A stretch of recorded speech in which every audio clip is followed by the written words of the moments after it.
The Washington Post reports that the Mexican army has carried out forced disappearances, acts of torture, and illegal raids in pursuit of drug traffickers.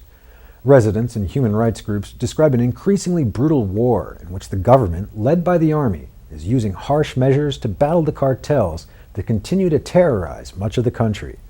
In Puerto Las Ollas, a mountain village of 50 people in the southern state of Guerrero, residents recounted how soldiers seeking information last month stuck needles under the fingernails of a disabled 37-year-old farmer, jabbed a knife into the back of his 13-year-old nephew, fired on a pastor, and stole food, milk, clothing, and medication.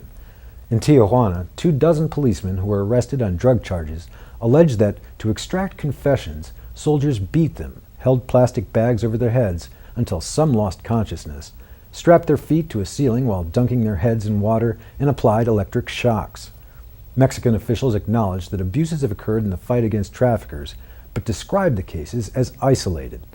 The U.S. government has encouraged and in part funded President Felipe Calderón's risky strategy of using the army to fight the cartels that handle 90% of all cocaine that enters the United States.